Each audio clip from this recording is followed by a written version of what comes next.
Do you ever feel like a victim? When things seem to go against our efforts, it is normal to feel kind of defeated. Would you like to learn some tips for overcoming victim mentality and living a victorious life? Then you would learn a lot from our guest today, Victoria Strelnikova. Welcome to Happy and Healthy Mind. My name is Dr. Rosina. Over the last 20 years, I have been serving as a medical doctor specializing in psychiatry, a best-selling author, and a transformative speaker. I believe that our mind is the software that runs the hardware of both our brain and body.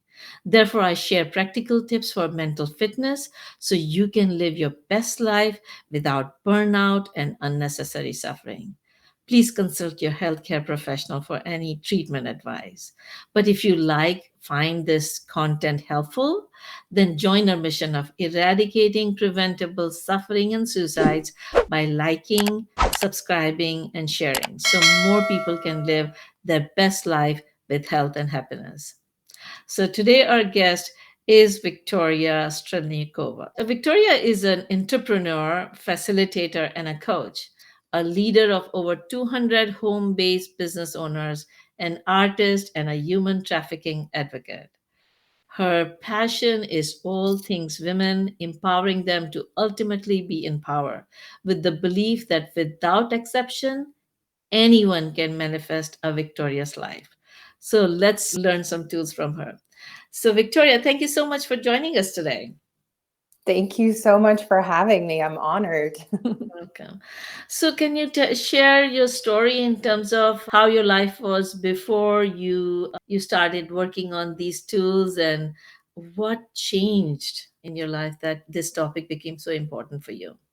Sure, absolutely. And I'll try to be as succinct as I can.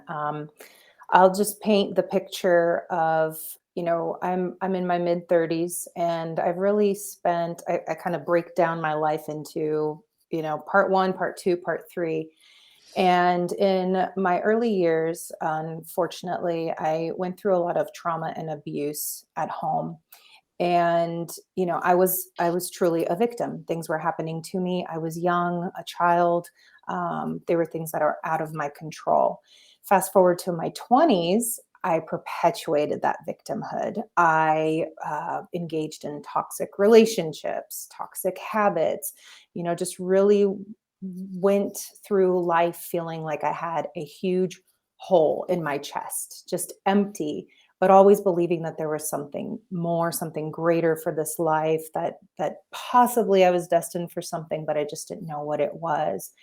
And then in my 30s, part three, I really started to really make the shifts and going from victim to victorious, as I like to say. And those took some, really hard lessons to make those shifts. So So what was that pivotal incidence or story that helped you shift? yeah, absolutely. There was a big one. It was not just a psychological shift and an emotional shift, it was also a physical shift. At the time, to paint the picture, I was in my, I think, mid to late 20s, and I was kind of up and down, in and out of personal development a little bit, but still really, going and not living my best life, essentially, not living up to the potential that I had. And I had a really, really good friend from high school. She, unfortunately, at the time, was spiraling downwards into alcoholism. And she had that, in the family. And I'm so proud of her that since then she's been sober for like 6 years, totally changed her life around. I'm so, so proud of her. She's in medicine and doing great. But at that time, we were both in a very different place. And one night, she got very intoxicated, and she physically pushed me into the back of a metal bumper on a truck, right? So God. pretty heavy. And I'm tall, I'm almost Yeah. 5'10". So it was like, big, way down. So ultimately broke my nose, ended up on the ground, blood everywhere. And what really transpired from that moment was me having to make some really tough life decisions. One, really getting clear, making an assessment, a survey of who I had in my life. Obviously, I had to cut her out at that time. And I had to really think about what job was I in, what actions was I taking, who was I in a relationship with. And the guy that I was dating at the time, actually, he wasn't a very nice person, and I kind of knew he was a jerk, but was appalled that he had the audacity at the time to tell me that this was your fault, Victoria. You got to take Mm. responsibility for the fact that you brought this upon yourself. And at the Okay. time, that seemed extremely insensitive, Yeah, extremely harsh, right. right? But it stuck with me. There was something there where I was like, okay, this is that life-changing, pivotal moment that, Hmm. luckily we were in the back parking lot of a restaurant. But what if I had been in the front, of Hmm. the restaurant and on a busy street in the Bay Area in California? And either you fall wrong or you fall in front of a car. And so it's kind of my near death experience, really. That was that like huge shift. So I ended up going back to school. Hmm. I then cranked out getting my associates, my bachelor's, my master's, all within just like 3 years, and just changed the relationships that I had in my life. Was my head and my mind was in books, literally and physically, and just about growth and shedding the things that had been holding me back. Hmm. So how's the life different now that you have changed your, yeah, like you were saying, victim mentality once you overcome that?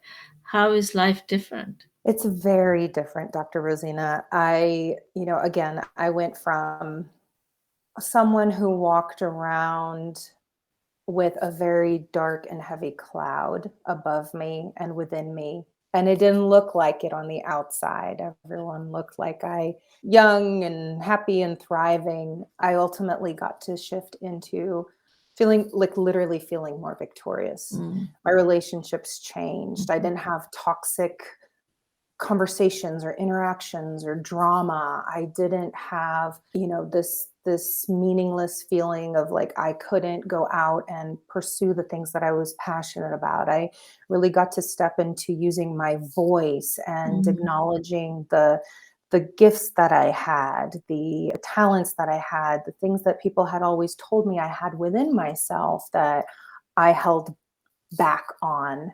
And I got more involved, and there was a lot of things that I did, and therapy, and all kinds of different things. But Right, it's right. 360-degree your life from feeling that negative, dark to confident, positive that is attracting light and attracting good people. And like Wayne Dyer somewhere says, when you change the way you look at things, the things you look at change.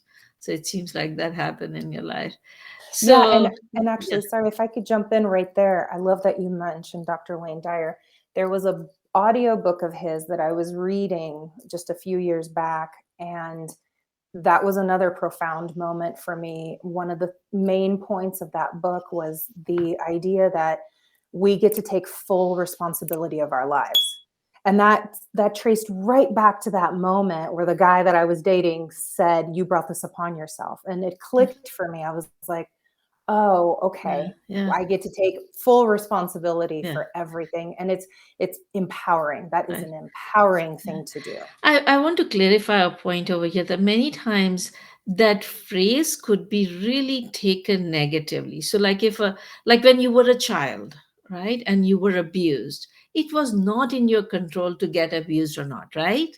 But it is in your control now to either stay in that moment or make do whatever is in your control to improve your mentality and your future. In a way, it is your responsibility that you take the steps. On the other hand, you don't want to blame yourself for being abused. That perspective sometimes get hidden when people are saying it is all your responsibility. I want to clarify, it is not your responsibility that you got abused, because you don't have control on what other people do. but it is your responsibility what you do now going forward, taking the precautions, looking at the relationship or defining your purpose in life and becoming that positive. That is in your control.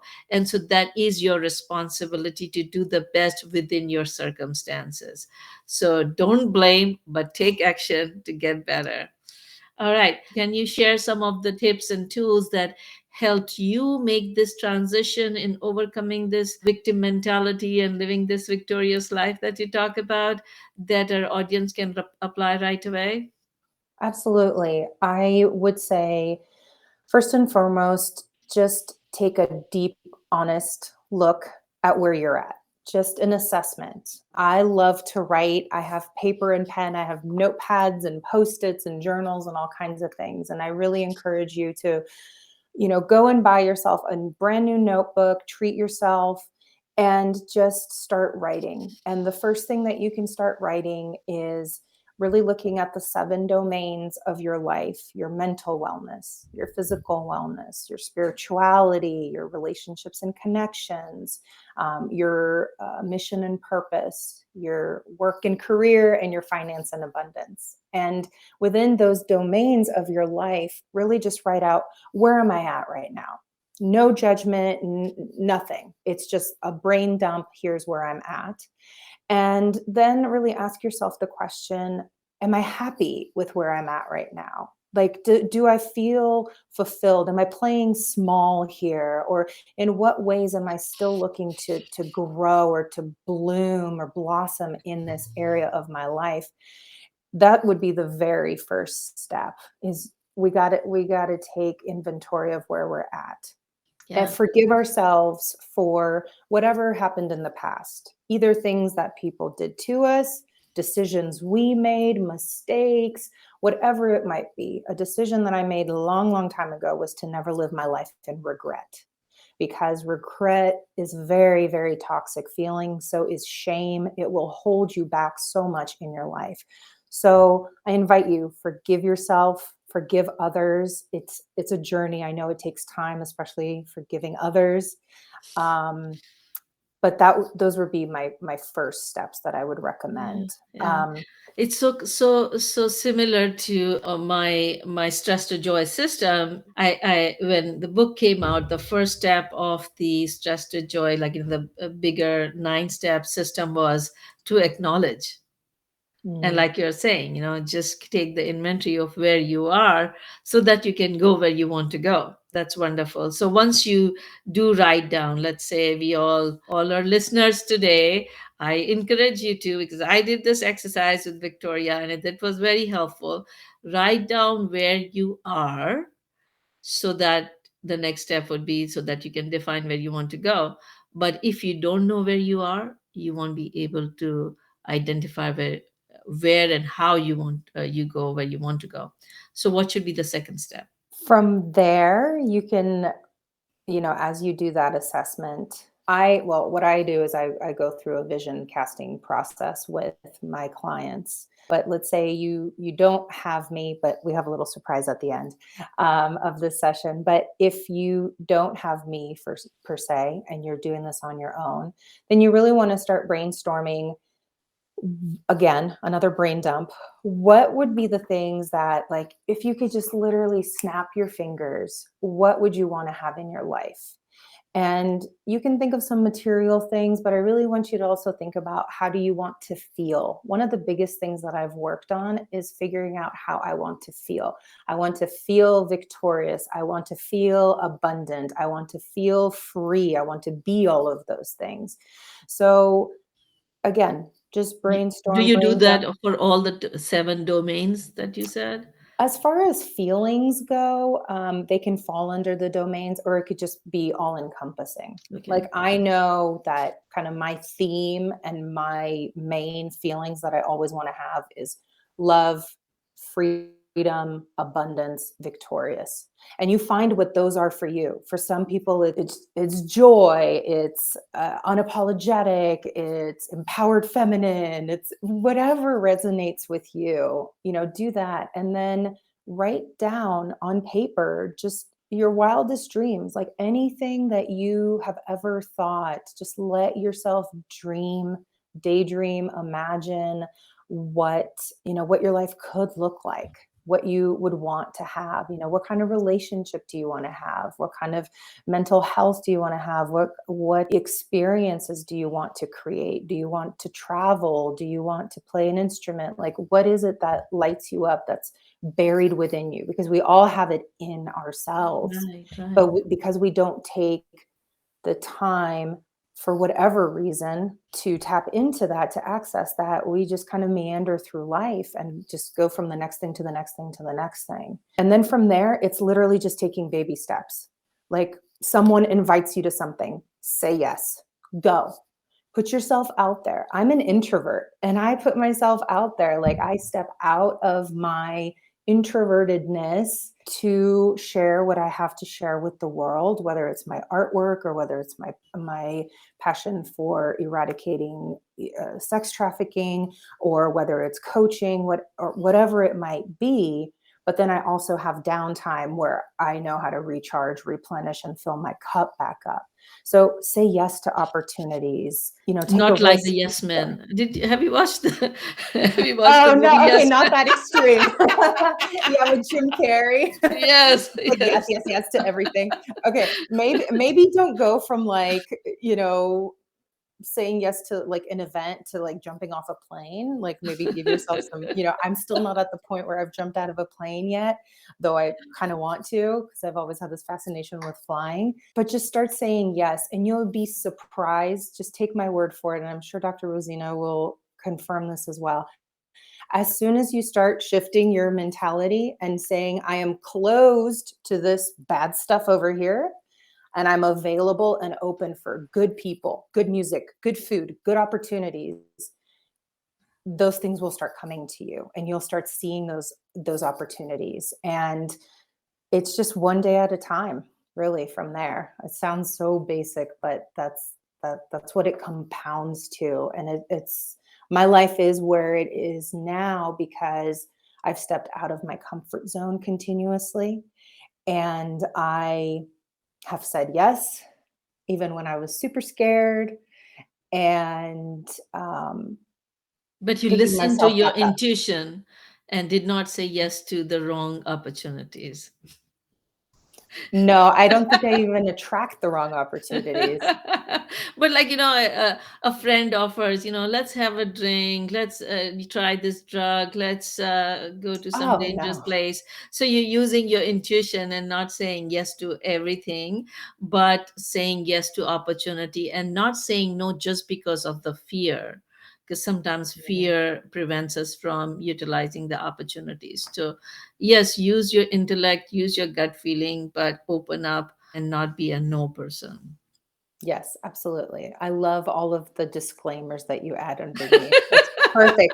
I'm a very detailed person. I'm trying to keep this one high level, so I love everything you're infusing in. I'm just like, Yes, yes, yes, what yes. she said, yes. I'm not saying, again, go jump off a plane, do hardcore psychedelics or whatever else, like I'm just saying, just go to a concert, like go to a dinner, try a new food, go for a walk, journal, do these things that, sometimes seem a little weird or new, but you'll never know until you try it. Yeah, So, yes, yeah. but don't put yourself, of course, in danger or do things that will harm you or harm Right. others, of Right. course. I have a story, just briefly, let me share. So I Mhm. had a patient during my residency. He had severe PTSD, and it was like really bad to the point where he was getting hospitalized every few days. And then he would have like these flashbacks. He was a Vietnam vet, and so Mhm. he would have flashbacks, and he would be kind of jumping and calling his comrades' names in the hospital corridors, and like he would actually act out being in the war situation. So it was really bad. But every time he would come for therapy, he would not be able to access those feelings. And so he'd say, "Oh, how was it?" And so he would just kind of talk here and there very superficially, and he would not get in contact with his inner feelings. And then a few days later, he's hospitalized again. So we said, okay, seems like talk therapy is not working as it should work for you. We need to try something different. And so I talked to him about the color theory, and I said, why don't you start kind of either painting or drawing and stuff? And he said, I never picked up a brush. I'm not an artist. Well, I said, you don't you have never done it before. That doesn't mean that you can never done it in future, right? So Mhm. anyways, I gave him the tools, and then after his groups he started putting these in VA. They had these, papers and paints available after the group, so then he started just throwing paint on the paper, and then he would bring those paintings. It came out beautiful abstract art.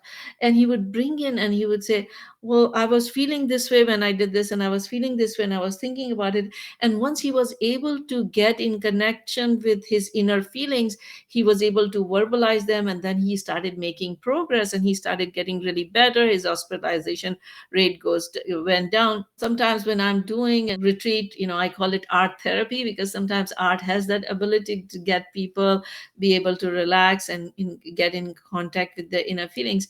The point is that people say, I'm not done it, I don't have it. You can try. Mhm. You can explore something new. Nobody knows everything when they are born. They learn. So these Mhm. are the learned skills, and you can also learn. Wanted to piggyback on your message that yes, try something new that helps you explore and find joy in life. All right. Absolutely. And I love that you brought up art therapy in particular because I'm an only child. And when I was growing up and I was going through a lot of this, these challenges, this trauma, abuse, I didn't have very many people obviously I could share that with. And I ended up, I didn't realize this until I was in college finishing my undergrad, that there was even such a thing as art therapy. And I looked back and I was like, oh, wow, I was always like drawing or painting or doing something. And it was my therapy. It was the thing that was getting me through all of the turmoil that was happening internally and in my, vicinity, in my home. And I'm an example of somebody that's done it for a long time, but I love, Dr. Rosina, your example of you can try it right now. I love to incorporate that too with my clients, like doing art therapy.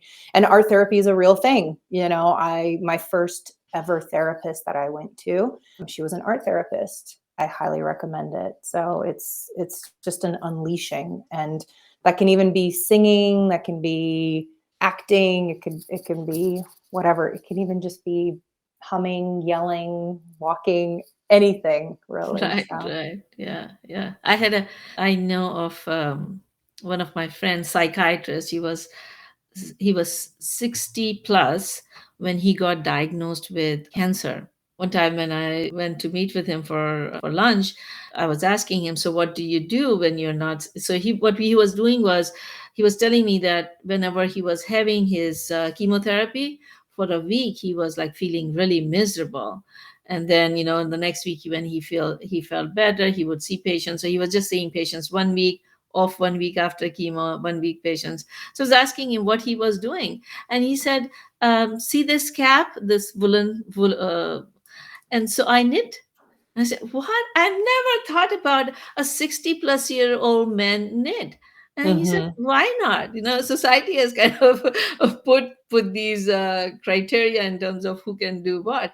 But no, even if you are a 60-plus-year-old male, you can still knit. mhm, you can. I had a patient who used to make dolls, or I had another patient who used to make models out of the matchsticks. And so there are a lot of things you can do. But mhm. I just realized when you're having fun, time flies.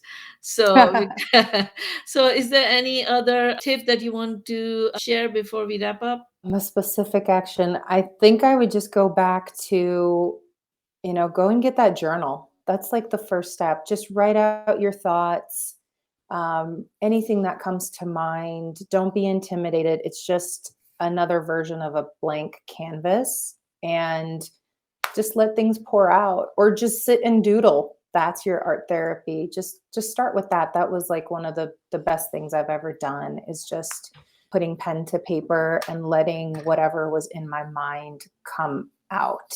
So the more you can start doing that and honing that practice, that'll serve you very much. And I just want you all to know that without exception, you can realize your version of a victorious life, and you have it within you. And even just listening to Dr. Rosina and myself, I'm honored to be here and to share, a little bit of my journey and what I've done. But these are those little crumbs, the little pieces that get you to the next day, to the next lesson, to the next book, to the next event, to the next podcast, to the next breakthrough and breakdown and breakthrough. So just show yourself that grace and that love to understand it's a journey.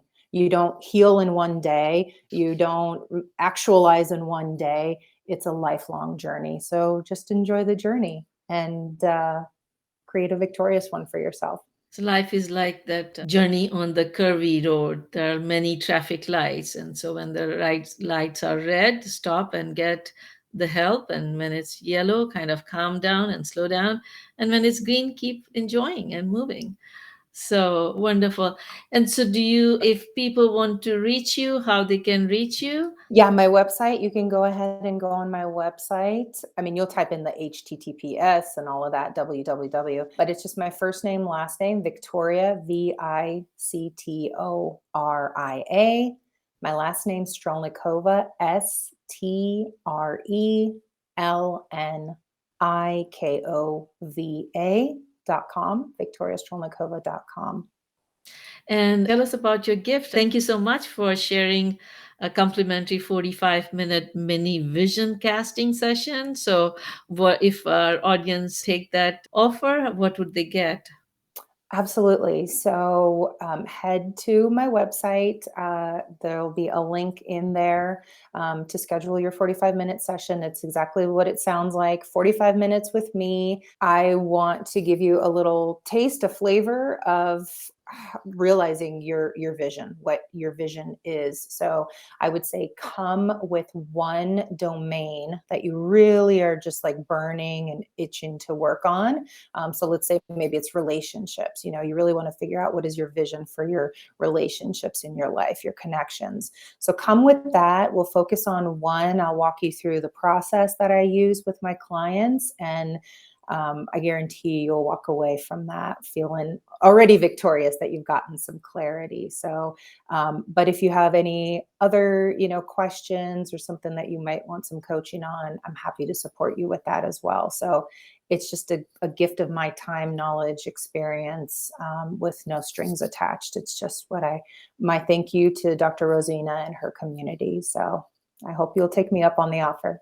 Thank you. Thank you. And as always, all these resources and free gifts are listed on our website, happyandhealthymind.com. And so you can sign up and get all these gifts. And if you would like to get text for reminders for future programs, so you could ask the questions during the live program, text the word joyful to the number 38470. You can get the links for reminders and resources.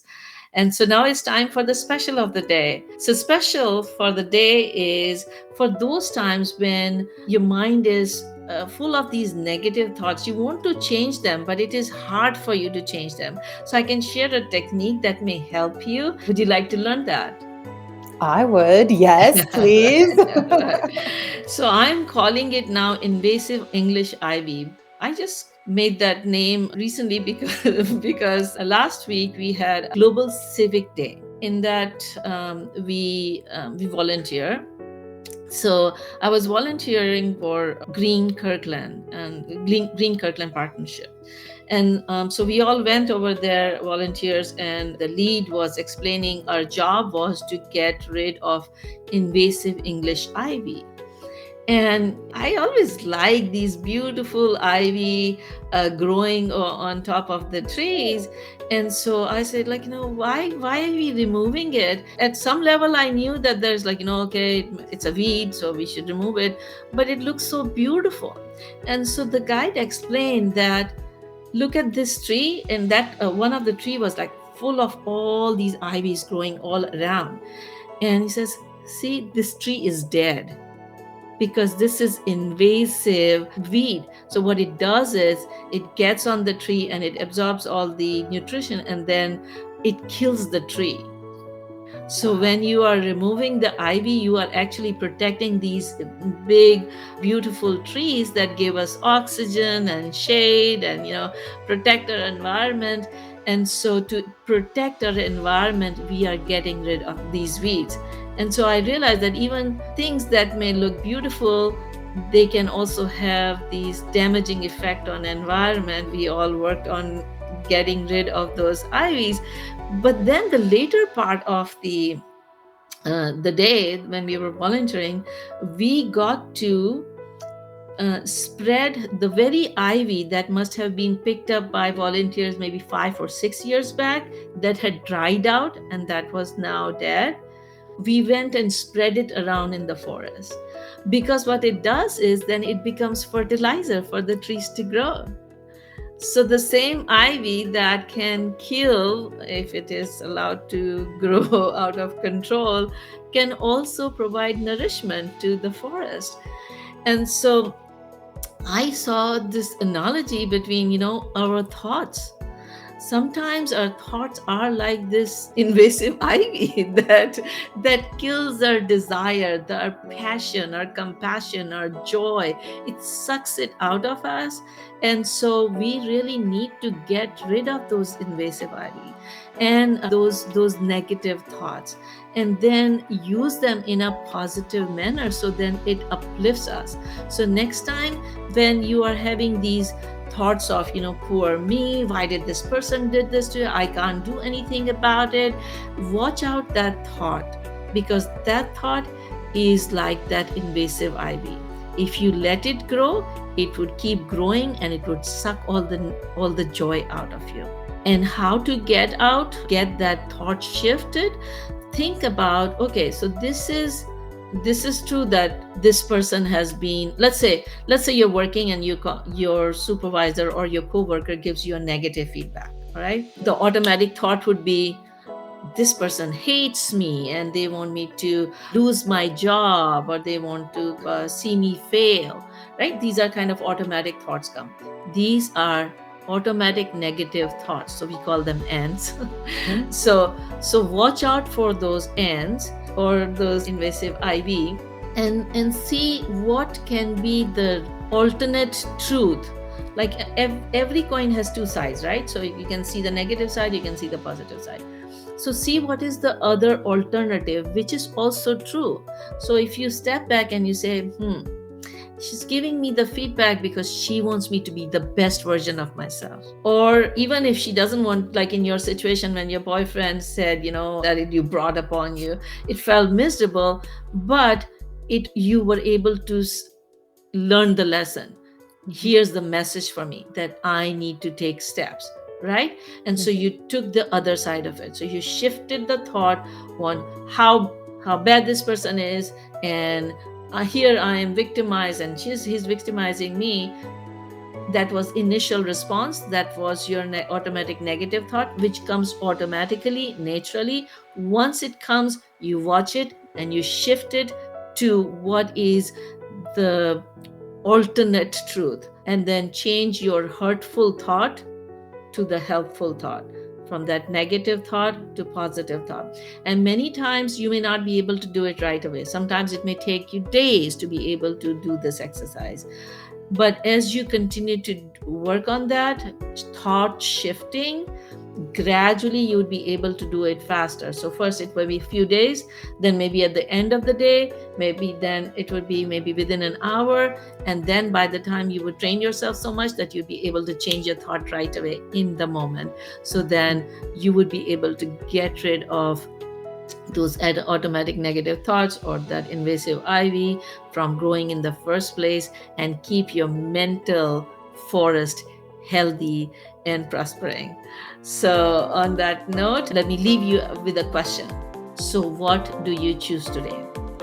Are you going to stay in that victim mentality, Or are you going to take a step, become aware, and shift your thoughts from the victim mentality to the victor mentality? On that note, let me wish you health, happiness, and till next time. Thank you, Victoria, for joining today. Thank you.